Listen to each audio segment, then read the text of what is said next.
बिस्मिल्लाहिर्रहमानिर्रहीम। अस्सलाम वालेकुम नाज़रीन, दुनिया न्यूज़ पर आप देख रहे हैं प्रोग्राम नुक्ता नज़र। मैं हूं आपका मेज़बान मोहम्मद अजमल जामी। स्टूडियोज़ में तशरीफ़ रखते हैं जनाब मुजीबुर रहमान शामी साहब।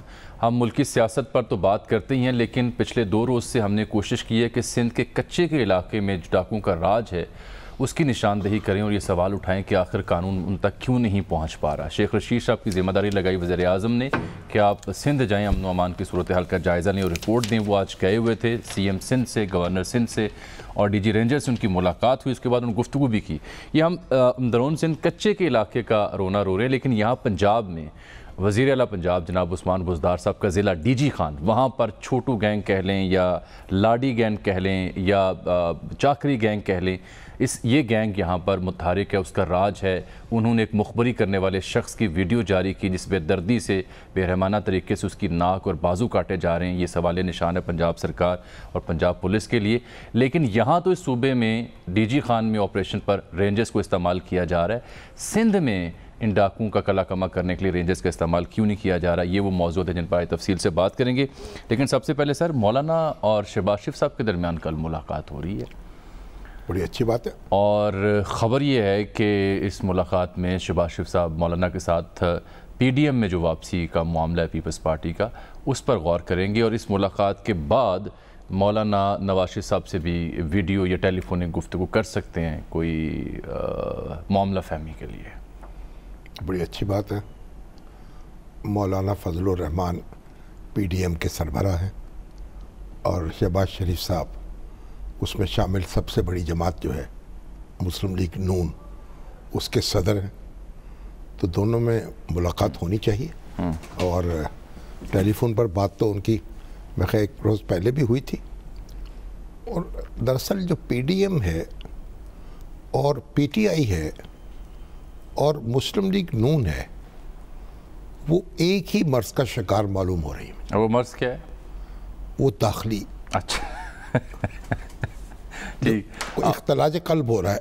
आप देख रहे हैं, शायद सकान अब्बासी साहब का जो भी लहजा हो, मरियम साहिबा का जो भी लहजा हो, लेकिन शहबाज शरीफ साहब एक मखसूस और ख़ास रफ्तार से PTI भी अपने मिशन पर जारी हैं। वो मिशन क्या है? PTI भी एक दाखिली बहरान में मुब्तला, PDM को भी एक दाखिली बहरान में मुब्तला किया गया और नून लीग को तो है। और अब नून लीग जो है उसमें भी यानी ये इख्तलाफात जो हैं वो सर उठा रहे हैं, बयानिए के हवाले हैं, को बयानी के हवाले से को एक दूसरे को नीचा दिखाने की कोशिशें हो रही हैं। जब PDM को बनाया गया था, एक सवाल है कि क्या यही वजह तो नहीं कि शहबाज शरीफ साहब को मौलाना की ज़रूरत पड़ गई है? नहीं, मौलाना की ज़रूरत उनको क्या पड़ेगी, खबर भी और सवाल भी है। दोनों को एक दूसरे की ज़रूरत है। दोनों ने बड़े दावे किए थे, मुस्लिम लीग नून ने भी, मौलाना फजलुर रहमान ने भी, कि हम हुकूमत का जीना हराम कर देंगे, उसका तख्ता उलट देंगे, उसको नए इंतखाबात पर मजबूर कर देंगे और लॉन्ग मार्च करेंगे, असम्बलियों से इस्तीफे देंगे और सारी जमातें इकट्ठी। अब कल देखते हैं फिर क्या। और मौलाना फजलुर रहमान जो हैं उन्होंने पहले कोशिश की और एक लॉन्ग मार्च किया, धरना भी किया, किस्सा हो गया ना। अब वो चौधरी परवेज़ इलाही साहब जो थे उन्होंने और चौधरी शुजात हुसैन ने कुछ बीच बचाव कराया, को मौलाना को बहलाया, को फुसलाया, कुछ डराया। नहीं, वो तो माजी का किस्सा हो गया सर। कल की मुलाकात की बात करें जो कल, उसके बाद वहाँ से वो रुखसत हो गए। फिर दोबारा ये प्रोग्राम बना, लेकिन वो प्रोग्राम तो आप इमरान खान साहब, अच्छा मुर्जा वहाब साहब ने मैं ज्वाइन किया हुआ, मैंने भी कर लेते हैं। तो बात ये है कि अब ये दोनों आपस में उलझ पड़े। अब जिस तरीके से शाहिद काकान अब्बासी साहब का लहजा है वो भी गैर सियासी लहजा है, और मौलाना फजलुर रहमान जो हैं वो भी थोड़े गर्म हुए हैं। उनसे भी ये तवक्को नहीं थी, उनको सॉफ्ट रहना चाहिए था। और पीपल्स पार्टी जो है उसने भी कुछ दाव लगाया है, कुछ ऐसी उनको चौकड़ी जो है भूल गई है, उनको उनके हरीफों को, उनको कुछ उन्होंने थोड़ा सा चुटकी तो ली है ना। तो मगर यही बात मुर्जा साहब से पूछ लेते हैं। अब ये तरीका ये है कि ये सारी जमातें जो हैं असर नौ इकट्ठी हों, फिर उसके बाद मुस्लिम लीग नून खुद जो है वो भी अपनी सफ़ें दुरुस्त करे, और PTI को, जो PTI को बहरान दरपेश है वही मुस्लिम लीग नून को है, वही PDM को है। तो सारे ज़रा अपनी अपनी सफ़ेद दुरुस्त करें, मुखालफों से निपटते निपटते अपने जो हलीफ हैं, अपने जो साथी हैं, उनको मुखालिफ ना बना ले। चल अच्छा सर, आ जाते हैं ज़रा ये जो सिंध के कच्चे के इलाके में जो कुछ हो रहा है, और यहाँ पर डीजी खान साउथ पंजाब का एक अहम ज़िला, उस्मान बुज़दार साहब का ज़िला, यहाँ पर जो एक लाडी गैंग बरसरे पैकार है, इन दोनों मामलों पर बात करते हैं। सबसे पहले आप देखिए कि शेख रशीद साहब चूँकि सिंध गए थे, तो आज उन्होंने क्या गुफ्तगू की कच्चे के ऑपरेशन के हवाले से। सूबा और मरकज़ मिलकर डाकुओं से निपटेंगे, क्योंकि एक अफवाहों का समुंदर लोग आपने पैदा कर दिया जी कि ऑपरेशन होने जा रहा है, गवर्नर आ जा रहा है। लॉ एंड ऑर्डर सूबे का मसला है। जो सूरत हाल है उससे वो निपट लें शिकारपुर, इस सूरत हाल से वो खुद निपटना चाहते हैं। अगर सिंध हुकूमत चाहे तो सारे सूबे के लिए रेंजर्स मुहैया करने के लिए तैयार हैं, वरना जहां उनको ज़रूरत हो वो रेंजर्स को इस्तेमाल कर सकते हैं। रेंजर्स की तरफ से जितना असला उन पुलिस को ज़रूरत हुआ हम देने के लिए तैयार हैं, और हर किस्म का असला समेत ड्रोन्स के भी पुलिस को देने के लिए तैयार हैं, ताकि ये डाकू राज का खात्मा किया जाए।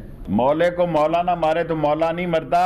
इमरान खान तुन के 5 साल लगाएगा और मैं उसके साथ खड़ा हूँ। अगले इलेक्शन में भी इंशाअल्लाह हम कोशिश करेंगे कि इमरान खान की हुकूमत बने। तो ये दो बातें, एक तो वो ऑपरेशन के हवाले से वो कहते हैं जी रेंजर्स हमा वक्त दस्तियाब है, सिंध हुकूमत चाहे तो हम उनको मदद फराहम करेंगे। तासुर ये गया कि सिंध हुकूमत ने अभी यही कहा है कि वो अपने तेईस को हैंडल कर लेंगे, अभी वफाक की या रेंजर्स की ज़रूरत नहीं, माँ सिवाय कुछ असलहे की या जदीद निज़ाम की। और दूसरी उनकी गुफ्तगू सियासी, जब गए थे उस वक्त तो आंधी बन के गए थे। ऐसे मालूम हो रहा था कि जैसे अहमद शाह अब्दाली जो है वो दिल्ली पे हमला करने जा रहा हूँ। वो खबरें चली थी कि वज़ीर ने उनको भेज दिया, वो मिशन पर और वो भी झूमते जामते और बड़े कर्रो फर्क के साथ वहाँ पहुँचे थे। और फिर रेंजर्स के हेडक्वार्टर गए, से मुलाकात हुई, उनसे डीजी रेंजर्स से मुलाकात की, गवर्नर सिंध से मुलाकात की, और मुराद अली शाह साहब से मुलाकात हो गई। तो फिर ये कुछ थोड़ा ठंडे हो गए और कहा कि हम सूबाई हुकूमत जो है उसके साथ ताउन करेंगे, और सूबाई हुकूमत डाकुओं से निपटने का प्रोग्राम बना रही है, उसको सपोर्ट किया जाएगा। देखिए जो कॉन्स्टिट्यूशनल स्कीम है उसमें लॉ एंड ऑर्डर जो है वो सूबे की जिम्मेदारी। मुर्जा साहब ने ज्वाइन किया सर, उनसे हम बात करें। अस्सलाम वालेकुम मुर्जा साहब, बहुत शुक्रिया, पाकिस्तान पीपल्स पार्टी के सीनियर रहनुमा। सर ये देखें, यहाँ डीजी खान में एक ऑपरेशन हो रहा है डाकुओं के खिलाफ, गैंग के खिलाफ। यहाँ फौरी तौर पर रेंजर्स की मदद ली गई है जो कि पुलिस का साथ ताउन कर रही है। आपके यहाँ छठा रोज़ है, 2 पुलिस एहलकार शहीद हैं, एक कैमरामैन भी शहीद हुआ, 8 डाकू मारे गए हैं। उसके बावजूद इन डाकुओं का कला कमा नहीं किया जा रहा, तो आपकी सरकार ने क्यों नहीं ये पेशकश कबूल की कि रेंजर्स को मदद ले लें या दीगर वफाकी इदारों की मदद ले लें? अजमल, थोड़ा सा मैं समझता हूँ कि आपने इस क्वेश्चन को गलत तरीके से फ्रेज किया। वो मेरी जी फरमाएं। मैं अपना पॉइंट ऑफ व्यू आपको दे दूं। जी। कोई इस तरह का ये जो इम्प्रेशन दिया जा रहा है कि फेडरल गवर्नमेंट ने कोई इस तरह की ऑफर की और सिंध गवर्नमेंट ने इनकार कर दिया, इस तरह की कोई चीज नहीं है। आज सुबह जो मुलाकात हुई, उस मुलाकात में मैं भी मौजूद था। बहुत अच्छे माहौल में मुलाकात हुई, और चीफ मिनिस्टर साहब ने भी और वफाकी वज़ीर दाखिला ने इस बात को रीइटरेट किया कि लॉ एंड ऑर्डर सिचुएशन एक प्रोविंशियल सब्जेक्ट है और ये बुनियादी तौर पर सूबाई हुकूमत की जिम्मेदारी है। और अगर सूबाई हुकूमत किसी वक्त भी मुनासिब समझती है कि उसको किसी वफाकी इदारे की मदद की ज़रूरत है, तो वो मदद के लिए वफाकी इदारे तैयार हैं। वज़ीर आला सिंध ने शेख रशीद साहब को बताया कि पाकिस्तान रेंजर्स हमारा अपना इदारा है और वो ऑलरेडी सूबा सिंध में मौजूद है, और गाहे बगाहे हम उनकी खिदमत हासिल करते हैं जब ज़रूरत पेश आती है कि रेंजर्स की रिक्वायरमेंट हमें है। जो इंटेलिजेंस एजेंसीज हैं वो भी कॉन्स्टेंटली, चाहे वो IB हो, MI हो, ISI हो, उनकी कोऑर्डिनेशन के साथ सिंध पुलिस काम करती है। तो ये जो तासुर दिया जा रहा है कि वफाकी हुकूमत ने कोई ऑफर की और सूबाई हुकूमत ने उसको रिजेक्ट कर दी, ये बात बिल्कुल गलत है। पहले भी हमने साथ मिलकर काम किए, आज भी हम साथ मिलकर काम करें, इस तरह की कोई चीज नहीं है। बट नेचुरली फ्रंट पे पुलिस काम करती है। फिर ये दो बातें शेख साहब ने खुद की, वो ये कहते हैं कि कच्चे के इलाके में बाज़ लोगों की सियासी दिलचस्पियां हैं। एक फिर वो कहते हैं कि DIG और SSP को तब्दील किया जाए, ये हमारे PTI के जो MPs हैं उनकी दलील थी, और हमने ये CM के सामने किस्सा रखा है। यानी इस मामले पर 2 एतराज़ात उन्होंने उठा दिए ना, सियासी वाबस्तगी और इन 2 अफसरान का जिक्र करके। अच्छा, मैं बिल्कुल जिम्मेदारी के साथ अजमल आपको कह रहा हूँ, मैं खुद उस मीटिंग में मौजूद था। वज़ीर आला सिंध ने खुद बताया शेख रशीद साहब को कि जी हमने DIG का तबादला किया और हमने SP का खुद तबादला किया, बिकॉज हम समझते हैं कि जो DIG साहब को पोस्ट किया गया है वो ज्यादा उनको एक्सपीरियंस है, क्योंकि माजी में वो कच्चे के जो डिस्ट्रिक्ट्स हैं उसके अंदर वो पहले डीपीओ रह चुके हैं। तो हमने खुद एडमिनिस्ट्रेटिव तौर पर आईजी साहब ने ये गुजारिश की वजीर आला सिंध को, और वजीर आला सिंध ने इस बात से इत्तफाक करते हुए पोस्ट कर दिया। इस तरह की कोई जो नागवारी का इजहार कह लें या कोई क्रिटिसिज्म शेख रशीद साहब ने जिक्र ही नहीं किया, ये वजीर आला सिंध ने खुद बताया। और वजीर आला सिंध कल खुद वहां तशरीफ लेके गए ताकि ऑन ग्राउंड भी चीजों का मुआयना ले सकें, एट द सेम टाइम अपनी पुलिस फोर्स को यकीन दहानी करा सकें कि मुश्किल वक्त में हम आपके साथ खड़े हैं। हुकूमत कम्प्लीटली अपनी पुलिस को बैक करती है, और इंशाल्लाह जिस तरह माजी में सिंध गवर्नमेंट की लीड में पुलिस ने और बाकी इदारों ने मिलकर काम किया और लॉ एंड ऑर्डर को रिस्टोर किया, इंशाल्लाह वही एफर्ट्स एक बार फिर की जाएंगे। मौलाना साहब, शामी साहब आपसे मुखातिब होना चाहिए, लेकिन एक बड़ा अहम सवाल सर, 1984 से ऐसे ग्रुप्स की मौजूदगी है कच्चे के इलाके में, कई बार इनके खिलाफ ऑपरेशन किए गए। आप दावा तो कर रहे हैं, आपको यकीन तो है, क्या वजह है कि 40 साल गुजर गए, इनसे जान क्यों नहीं छुड़ाई जा रही सर? क्या इस हद तक ये सियासी तौर पर एम्पावर्ड हैं, या इस हद तक पुलिस इनकम्पिटेंट है, या आपकी इसमें कोई मामला फहमी नहीं है? अगर अजमल कोई पॉलिटिकल इनकी ओनरशिप होती इन लोगों की, या कोई ये पॉलिटिकल मामला होता, तो मेरे ख्याल में माजी में भी कभी कोई इनके खिलाफ कार्रवाई नहीं की जाती। आज वजीर आला ने शेख रशीद साहब को बताया कि जो कश्मीर का हमारा कच्चे का एरिया है वहाँ बड़ी हमें प्रॉब्लम थी, और वहाँ हम घोटकी और कंदकोट का ब्रिज बना रहे हैं जिसके अंदर बहुत ज्यादा दिक्कत आ रही थी हमको एडमिनिस्ट्रेटिवली। एक पुलिस अफसर ने कार्रवाई स्टार्ट की, और यही पुलिस थी जिसने बहुत ही बहादुरी के साथ उस कच्चे के इलाके में इन लोगों का मुकाबला किया, और बहुत हद तक उनका कला कमा कर दिया गया। आज वहाँ पर डेवलपमेंट का प्रोसेस चल रहा है। देखिए, कभी कभार आपको दुश्वारियां आती हैं काम करने में। पुलिस ने शिकारपुर पुलिस ने वो कार्रवाई की, वो कार्रवाई को सही तरीके से लेट से वो इम्प्लीमेंट नहीं कर पाए, या उनकी प्रॉपर स्ट्रैटेजी शायद नहीं थी। कभी कभार फील्ड में जब आप होते हैं आपसे वो गलती हो जाती है, लेकिन इसका मतलब ये नहीं है कि आपकी पुलिस इस काबिल नहीं है उस मामले को डील करने के लिए, या जो पॉलिटिकल गवर्नमेंट है उस मामले को रिजॉल्व नहीं करना चाहती। ये अभी आपने डीजी खान की मिसाल दी कि वहां पर इस तरह का प्रॉब्लम है, तो वहां तो हमारी हुकूमत नहीं है, वहां तो पीटीआई की गवर्नमेंट है। माजी में भी और लोगों की हुकूमत रही थी। तो ये जो बार बार लोग होते हैं, रिसर्जेंस इनकी हो जाती है। लेकिन इंपॉर्टेंट चीज ये है कि जो स्टेट है वो कंप्लीट विल के साथ, कंप्लीट फोर्स के साथ उनका मुकाबला करती है, और ये साबित करती है कि लॉ एंड ऑर्डर सिचुएशन को मेंटेन करना हमारी टॉप प्रायोरिटी है। माजी में भी ये चीज हमने की है, आज भी इंशाल्लाह हम करेंगे। आप सब कुछ कहना चाह रहे हैं आप? मुर्तज़ा, ये जो डीजी खान का इलाका है ये तो एक कबायली इलाका है और बलूचिस्तान से मिला हुआ है, लेकिन सिंध में तो इस तरह के कोई कबायली इलाके मौजूद नहीं है। वहाँ तो सब सेटल्ड एरियाज हैं। नहीं शामी साहब, ये जो कश्मीर की मैंने आपको मिसाल दी, Kashmir is a tri border area. एक उसका हिस्सा जो है वो बलूचिस्तान से मिलता है, एक उसका हिस्सा पंजाब से मिलता है, उसी के नीचे शिकारपुर का ये एरिया आता है। ये जो कच्चे का एरिया है ये भी आपको पता है कि ये क्रिएट कैसे होता है, कि बेसिकली दरियाए सिंध का ये एरिया है। जब पानी का फ्लो वहां पर नहीं होता तो लैंड इमर्ज कर जाता है, और वो बेसिकली एक ऐसी टेरेन है जिसको रेगुलेट करना, जिसको कंट्रोल करना थोड़ा सा एडमिनिस्ट्रेटिवली मुश्किल भी होता है। तो ये दिक्कत है हमारी। लेकिन माजी में इसी पुलिस ने, हमारे कानून नाफिज करने वाले इदारों ने बेहतरीन तरीके से काम करते हुए लॉ एंड ऑर्डर सिचुएशन को मेंटेन किया, अमन को बहाल किया, और इंशाल्लाह अल्लाह करे ऐसा हो जो आप कह रहे हैं दुरुस्त है, कोई एतराज़ नहीं है आपकी नीयत पे। मसला ये है कि मैं बार बार जिक्र कर रहा हूँ, 84 से ये इस ग्रुप के बारे में हम सुन रहे हैं और पढ़ रहे हैं, इसके बारे में कई ऑपरेशंस भी हुए हैं। इन लोगों के पास जदीद असलहा कहाँ से आया? रॉकेट लॉन्चर्स हैं, मिसाइल्स हैं छोटे, और फिर पुलिस की बख्तरबंद गाड़ी के ऊपर जैसे ये दंदना रहे थे वो खुद मुँह चढ़ाने के लिए काफ़ी था, और वो जवानों के हौसले पस्त हुए होंगे। हमें ये देखकर बुरा लगा बेहसियत पाकिस्तानी कि क्या हमारी पुलिस यहाँ तक पहुँच गई कि उसकी बख्तरबंद गाड़ी पर डाकू राज कर रहे हैं। तो ये आप उनको ख़त्म तो कर रहे हैं, दुरुस्त बात, लेकिन वो इस कदर एम्पावर्ड कैसे हुई ये हम किससे पूछेंगे? आपसे नहीं पूछेंगे तो किससे पूछेंगे? आप बिल्कुल मुझसे पूछ सकते हैं और मैं सवाल का जवाब देने का पाबंद हूँ। ये आपने बड़ा इंपॉर्टेंट सवाल पूछा। ये जो जदीद असला है इसकी कोई सिंध में फैक्ट्री नहीं है अजमल, ये कहीं ना कहीं बाहर से आ रहा है ना, और बॉर्डर्स को कोई सूबाई हुकूमत कंट्रोल नहीं करती है। हमारा जो बॉर्डर एरिया अफगानिस्तान के साथ मिलता है वो सिंध हुकूमत कंट्रोल नहीं करती है। और आज वजीर आला सिंध ने इस बात को भी शेख रशीद साहब के सामने रखा कि ये जो जदीद असला है, ये जो लेटेस्ट वेपन्स है, ये तो सूबाई सिंध में मौजूद नहीं है, ये कहाँ से आए, इसको इन्वेस्टिगेट होने की जरूरत है। और जो लोग जिनकी जिम्मेदारी है कि बॉर्डर को आप रेगुलेट करें, उनको देखने की जरूरत है। बिकॉज अफगानिस्तान और सूबाई सिंध के दरमियान बलूचिस्तान भी है, खैबर पख्तूनख्वा भी आता है। तो कैसे वो पहुंच गया। तो इन तमाम चीजों को देखने की जरूरत है, इसको इन्वेस्टिगेट करने की जरूरत है। दूसरी किसने करना है सर? मैंने तो नहीं करना ना जी, ये किसने इन्वेस्टिगेट करना है? चले असलहा KPK में बन गया, पेशावर में बन गया या काबुल में बन गया, आप इस इलाके तक तो पहुंचा है ना। यहाँ पर हुकूमत का है, यहाँ पर सरकार का है, पुलिस का है, जो इनको इस कदर एम्पावर कर दिया कि आज वो बख्तरबंद गाड़ी पर कब्जा कर लेते हैं और 6 इंच की बुलेट मारते हैं उस पर। अजमल, जो पाकिस्तान का अफगानिस्तान से बॉर्डर है वो सिंध हुकूमत कंट्रोल नहीं करती। मुझे बड़ी हैरत हो रही है आपके सवाल नहीं, आप फिर ये ज्यादती फरमा रहे हैं। मेरा सवाल ये है कि मैंने ये बात मान ली कि बॉर्डर कहाँ लगता है, मैंने ये बात मान ली कि असलहा कहाँ बनता है, लेकिन सवाल ये है कि वो यहाँ तक जब पहुँच गया तो किसी को खबर ना हुई। 6 इंच की गोली बख्तरबंद में घुसती है तो मैं सवाल ना उठाऊं? सर सवाल तो उठाऊंगा।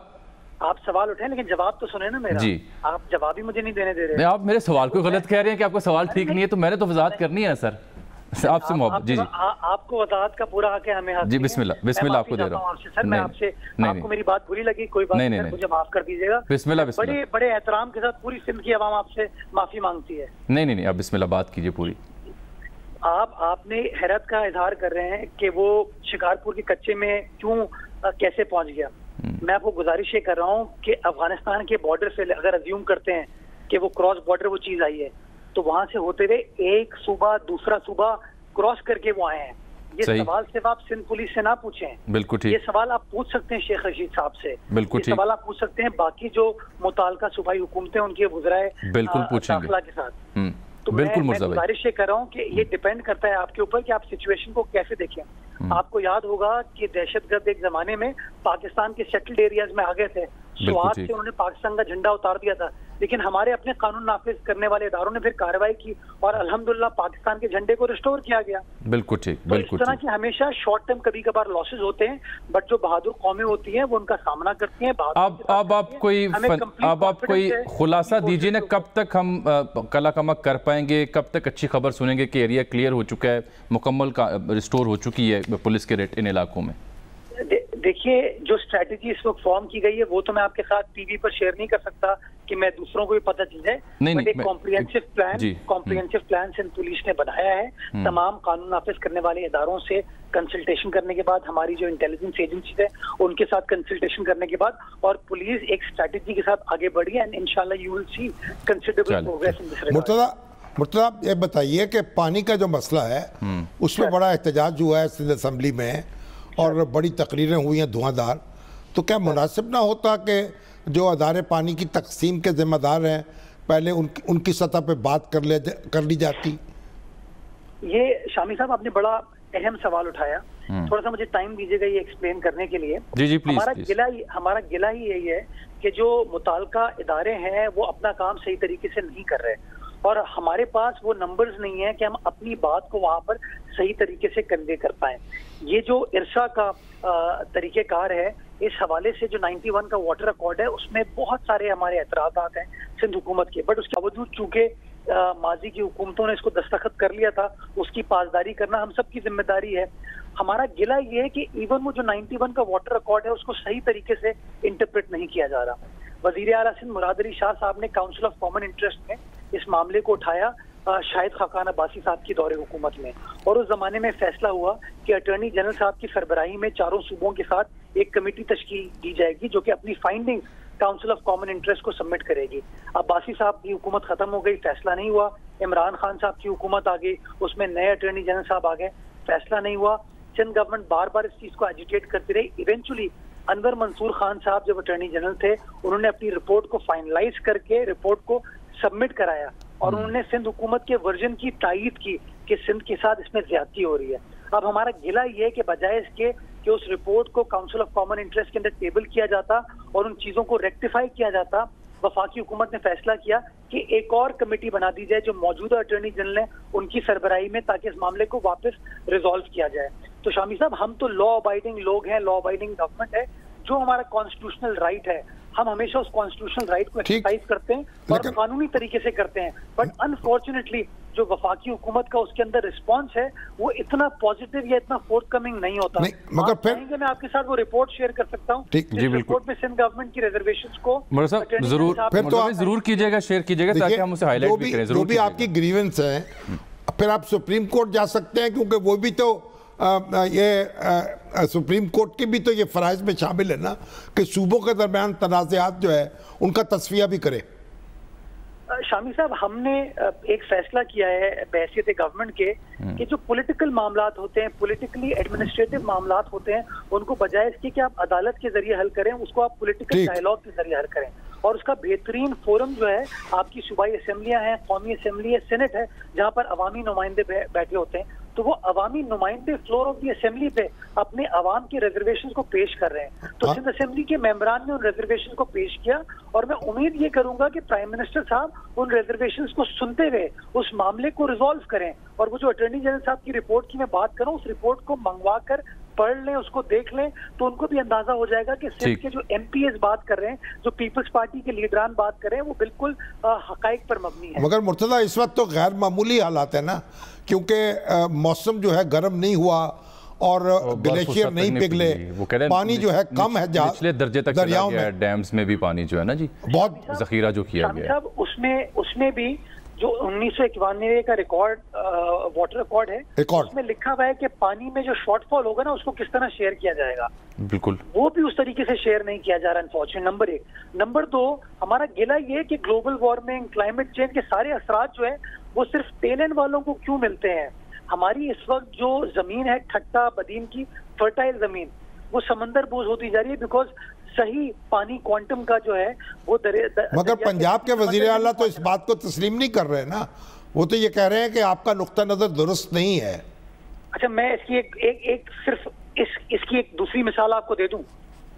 सर्दियों में सूबा सिंध के अंदर गैस की लोड शेडिंग की जा रही थी, हमारे डोमेस्टिक कंज्यूमर्स को, हमारे इंडस्ट्रियल कंज्यूमर्स को गैस नहीं मिल रही थी। आइन का आर्टिकल 158 ये कहता है कि जिस सूबे से गैस दरियाफ्त होगी, पहला हक उस सूबे की जरूरियात को मिलेगा। वो जरूरियात खैबर पख्तूनख्वा में तो पूरी हो रही हैं, लेकिन सूबा सिंध में इन्होंने हमको वो गैस नहीं दी। कभी भी वजीर आज़म ने उस मामले को मुर्तज़ा साहब, एक वजह साथ ये भी नत्थी की जाती है कि इसके अलावा सिंध में पानी चोरी का बड़ा मसला है, वो भी इसके साथ निट किया जाता है। How true is that? आप इसको कोटरी के लेवल पे, गुड्डू के लेवल पे आप चेक कर लीजिए कि पानी सही आ रहा है कि नहीं आ रहा। इरसा तो वो लोग कंट्रोल करते हैं ना। ये तो बार बार पानी चोरी करने की बात कर दी जाती है, तो अगर लेट से खुदा न खास्ता पानी चोरी हो रहा है, तो पंजाब का पानी तो सिंध में चोरी नहीं होगा ना, वो सूबा सिंध का पानी यूज हो रहा है ना। तो क्वेश्चन ये है, क्या पंजाब से सही मिकदार में, वो तो कहते हैं बलोचिस्तान का पानी भी चोरी हो रहा है ना। चलो मुर्तज़ा साहब, चश्मा झेलम लिंक कनाल के ऊपर क्या काम हो रहा है। लेकिन शामी साहब, मैं आपसे गुजारिश ये करूंगा कि ये सिर्फ पानी में ज्यादती हमारे साथ नहीं हो रही। मैं तो आपको कहता हूँ एनएफसी में हमें पूरे पैसे नहीं मिलते। ये लोग कहते हैं हमारे टैक्स महसूलात पूरे हो गए हैं, लेकिन उसके बावजूद एनएफसी में पैसे पूरे नहीं मिलते। मैं गैस की आपको हकाइक पर अपनी बात करूं, आप लोग खुद इन्वेस्टिगेट करें कि खैबर पख्तूनख्वा में कोई गैस की लोड शेडिंग नहीं होती। हम खुश हैं कि उनकी गैस की लोड शेडिंग नहीं होती, तो सूबा सिंध के साथ ज्यादती क्यों हो रही है? मतलब ये तफसील तलब मामलात हैं। ख्वाहिश थी कि मज़ीद आपसे बात हो सकती है, लेकिन मेरा वक्त यहाँ पर महदूद है। आपका बहुत शुक्रिया, आपने टाइम निकाला। नाज़रीन, यहाँ प्रोग्राम वक्त एक ब्रेक का। वेलकम बैक नाज़रीन। अभी हमें प्रोग्राम के इस हिस्से में ज्वाइन किया है पंजाब के फाइनेंस मिनिस्टर जनाब हाशिम जमां बख्श साहब ने। आपको खुश आमदीद कहते हैं। शामी साहब, 2-3 इशूज़ हैं। पाकिस्तान स्टॉक मार्केट के शेयर्स के हिस्से में रिकॉर्ड ख़रीदो फरोख्त हो रही है। कल का जो रिकॉर्ड था वो आज टूट गया है। अब 2 अरब शेयर्स का रिकॉर्ड कारोबार आज हुआ, कल 1.5 अरब तक था।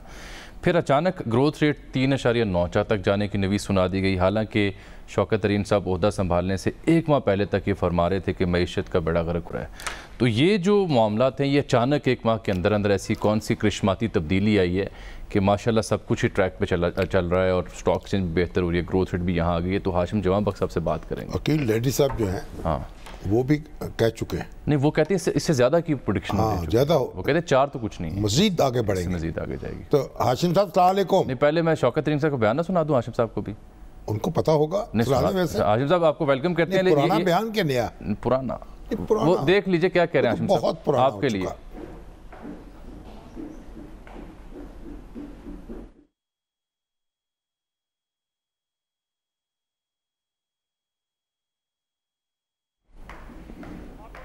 चले बाद में नशर करता हूँ, पहले आपसे गुफ्तगू। जी हाशिम साहब, बहुत पुराना बयान है वो, चले अब इररिलेवेंट हो चुका क्योंकि अब वो हलफ उठा चुके हैं। ठीक है, मंजर बदल चुका है। ठीक है। तो हाशिम साहब आप बताइए, अगरचे पंजाब के मामलात आपके सुपुर्द हैं, लेकिन ये वफाक में क्या हो रहा है? ये वाकई ग्रोथ रेट इतना हो गया है 4% के करीब? शुक्रिया शामी साहब, मैं ज़रूर इस पर बात करना चाहूँगा क्योंकि मईशत में पंजाब का एक बहुत बड़ा किरदार है, चाहे वो ज़राअत के लिहाज से हो, सर्विस सेक्टर के लिहाज से हो या लार्ज स्केल मैन्युफैक्चरिंग।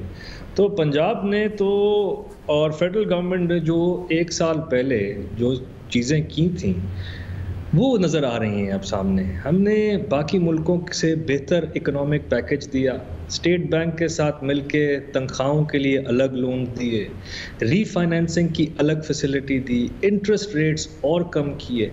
पिछले साल का फोकस, चाहे वो वफाक का बजट हो या सूबाई बजट हो और पॉलिसीज़ हो, वो रिफ्लेक्ट कर रही थी कि हमने प्रो बिजनेस जाना है। हर चीज़ उसके बाद तरजीह में आएगी, पहले बिजनेस है, बाकी टैक्स कलेक्शन, बाकी हैं सारे इंडिकेटर्स को हम पूरा करेंगे। अब हमें उसी का फल नजर आ रहा है। सर, मैं जो इस पे तनकीद कर रहे हैं उनके लिए, पंजाब जो है, पंजाब की इसमें कितनी कंट्रीब्यूशन है? Sir, Punjab is almost 60% and all of this. Agriculture हमारा इससे भी ज़्यादा है बिकॉज हम पूरे मुल्क की फूड बास्केट हैं। जो आप अगर देखें तकरीबन 9% से वीट की प्रोडक्शन, गंदम की प्रोडक्शन बढ़ी है 17 से लेकर अब तक। तो इस हुकूमत ने अच्छा रेट दिया है। हमने सर 80 अरब की सब्सिडी दी है आटे की कीमत मेंटेन करने के लिए ताकि उसका इन्फ्लेशनरी प्रेशर ना आए। आज भी पंजाब के अंदर 860 रुपए पे आटे की बोरी मिलती है, जबकि आप कराची चले जाएं या आपको कहीं 1100, कहीं 1200, एक वक्त पे 1300 तक चली गई थी। तो हमने पंजाब में बड़ी कंट्रोल की हैं चीज़ें ताकि इसमें बेहतरी आ सके और प्राइम मिनिस्टर साहब का खसूसी फोकस था। सर, आपने बजट इसके लिहाज से जो मैं एक बात करना चाहूँगा, जो GDP ग्रोथ तकरीबन 4% की आई है, इसका ईंधन क्या होता है? वो है तेल, वो है energy. Energy consumption for the same period has increased by 7%, 6.9% to be exact. तो ये उसको रिफ्लेक्ट कर रहा है कि हाँ, एविडेंस है कि जनाब ज़्यादा एनर्जी कंज्यूम हुई है, ज़्यादा बेहतर प्रोडक्शन आई है और उसी की रिफ्लेक्शन ये है कि हम 4% GDP पे आए हैं। दूसरी बात मैं ये भी कहता चलूँ कि अगर फाइनेंस मिनिस्टर साहब चेंज हुए, अगर हमें ही कुछ चीज़ों को और नज़र से दिखाना था तो वो रेट को कम दिखाते और अपने टेन्योर के बाद आने के बाद चीज़ों को बेहतर और दिखाते। हमने हकायक पे मबनी बात की है, यही हकीकत में इंडिकेटर्स हैं और ये हुकूमत की बेहतर माशी पॉलिसीज। IMF और वर्ल्ड बैंक तो अलबत्ता 3 तक मैक्सिमम जा रहे थे, यही जो तनकीद करने वाले माहिरीन है वो इसी बात को जवाब बना रहे हैं। जी, उसमें आई थिंक एक इम्पैक्ट ये भी था कि कोविड का जो इम्पैक्ट इंडस्ट्रीज और हमारी बिजनेसेस पे जो अज्यूम किया जा रहा था, हम अपने प्रोग्राम और पैकेजेस के तहत और जिस तरह एहसास पैकेजेस के तहत भी हमने अपनी सोसाइटी को भी प्रोटेक्ट किया है, अपनी बिजनेसेस को भी चलाया है और जो स्मार्ट लॉकडाउन्स किए हैं इसकी बदौलत पूरा पाकिस्तान यकमुश्त बंद नहीं हो गया। इलाकों को लॉकडाउन किया ताकि बीमारी कंट्रोल हो सके, इस वबा को कंट्रोल किया जाए, ना कि मईशत को। बड़े कठिन फैसले थे, बड़ा अल्लाह के फजल करम। शामी साहब, आप ये बताइए, शामी साहब एक जुमला देखिए, आपके लिए भी इनके लिए भी, हफीज़ पाशा साहब ने इस पर तबसरा कुछ यूँ किया था कि लोगों की जान से ज़्यादा खर्च किया गया, जो कि हाशिम जवान बख्श साहब भी और हुकूमती वज़रा भी इसको वेट करते हैं कि हाँ ज़्यादा खर्च किया गया है और कहते हैं ये खर्चा रवां साल 7% से ज़्यादा है और उसकी वजह से चीज़ों की तलब बढ़ी और जब तलब बढ़ी तो उसको पूरा करने के लिए उसके मकदार को पैदावार भी ज़्यादा हुई। वो इसको कुछ इस एंगल से देखते हैं। चलिए अब देखें, हाशिम ये बताइए कि पंजाब का जो बजट आ रहा है उसमें क्या रिलीफ लोगों को मिल सकेगी? क्या तनख्वाहों में इजाफा होगा? सर, उसके बुनियादी दो चीज़ें हैं। एक तो ये है कि पिछले साल हमने तनख्वाहों में इजाफा नहीं किया था, कठिन साल था। आपको पता है पिछले 2 साल में हमने कर्जे उतारे हैं, हमने तो जो विरसे में मईशत मिली थी उस ढांचे को ठीक किया है और ये बड़ी पॉलिटिकल कॉस्ट पे फैसले किए हैं, चाहे वो वफाक की हुकूमत, चाहे वो सूबाई हुकूमत हो पंजाब की PTI की। इस बजट के अंदर, आने वाले बजट के अंदर, एक तो हमारे तकरीबन 11 लाख जो सरकारी मुलाजमीन हैं पंजाब के, उसमें से 7,21,000 ऐसे मुलाजमीन थे जिनको कोई अलाउंस नहीं मिलता था। उनको 25% स्पेशल अलाउंस दिया जा रहा है ताकि उनकी जो बुनियादी ज़रूरियात हैं, जो इन्फ्लेशनरी प्रेशर्स आए हैं, वो अपने घर बार को। अच्छा, ये वाज़ेह करें ना, ये बड़ा टेक्निकल नुक्ता बयान करें। 25% स्पेशल अलाउंस से क्या मुराद है? ये अलाउंस की कैटेगरी में आएगा तो बहुत कम होगा, या तनख्वाह में बेसिक पे में 25% इजाफा आप कर रहे हैं? KPK से आपका मुकाबला है? KPK के वज़ीर-ए-आला ने बर वक्त ऐलान कर दिया कोई 25% इजाफा कर रहे हैं तनख्वाहों में। जी, हमारा भी यही है। बल्कि हमने तो ये पिछले हफ्ते फैसला ले लिया था और चीफ मिनिस्टर साहब ने अनाउंस भी किया था, बल्कि इसकी इफेक्टिव डेट जून से कर दी गई है। तो 1 जून से दिस विल बी इफेक्टिव, और इससे पंजाब की समझें 75% आबादी जो हमारी सरकारी मुलाजमीन की है, उनको इससे बेनिफिट होगा। दूसरा इम्पोर्टेंट, यूनिवर्सिटी के टीचर्स कहते हैं कि उनको ये अलाउंसेस नहीं मिलते और सेक्रेटेरिएट को अलाउंस मिलते हैं, दूसरे लोगों को अलाउंस मिलते हैं, लेकिन यूनिवर्सिटी के टीचर्स और कॉलेजों के टीचर्स इससे महरूम रहते हैं। सर, इसी चीज़ का अजाला किया है। इन 7,21,000 में सबसे बड़ी आबादी या सबसे बड़ी पॉपुलेशन जो है वो एजुकेशन की है, वो भी इससे मुस्तफ़ीद हो रहे हैं, ताकि तनख्वाहों में जो डिस्पैरिटीज़ हैं उसको आहिस्ता आहिस्ता दूर किया जाए। इसीलिए इतना बड़ा फैसला किया, और इन हालात में किया कि इस वक्त हमें अपने सरकारी मुलाजमीन को भी रिलीफ प्रोवाइड करनी है। दूसरे, इस बजट के अहम नुकात ये हैं कि हमारा मंशूर और पंजाब की आवाम की बुनियादी ज़रूरियात क्या हैं? सेहत मांगते हैं, तालीम चाहिए, और आपको एक इन्फ्लेशनरी जहाँ जहाँ आप दे सकते हैं, इस प्रेशर को कम कर सकते हैं, जैसे कि अशिया खुर्दोनोश पे, उस पे कंट्रोल के लिए क्या कर सकते हैं। हमने 80 अरब रुपए की सब्सिडी आटे के लिए मुख्तस की है। हमने किसान को 1800 रुपए का रेट दिया है।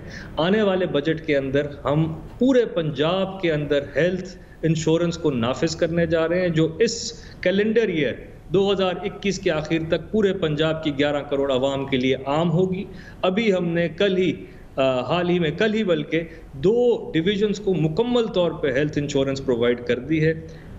और स्कूलों के निज़ाम के लिए एक बहुत बड़ा मंसूबा हम लेके आ रहे हैं, जिसमें हम हमारी जो प्राइमरी स्कूल्स हैं उसको हम एलिमेंट्री पे लेके जा रहे हैं, और उसको इंशाल्लाह 3 सालों के अंदर पूरे सारे के सारे प्राइमरी स्कूल्स को हम एलिमेंट्री कर देंगे।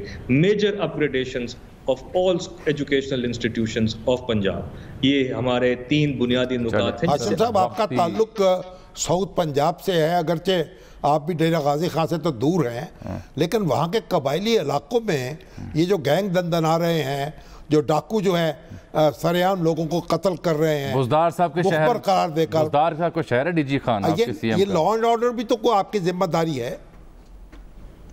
सही फरमा रहे हैं सर। ये जो अभी हालिया इंसिडेंट हुआ है डीजी खान में, ये तुमन कोसा के जो लाडी गैंग का जो आया है, इस पे कल भी पूरा दिन चीफ मिनिस्टर साहब ने भी उसी पे गुजारा है।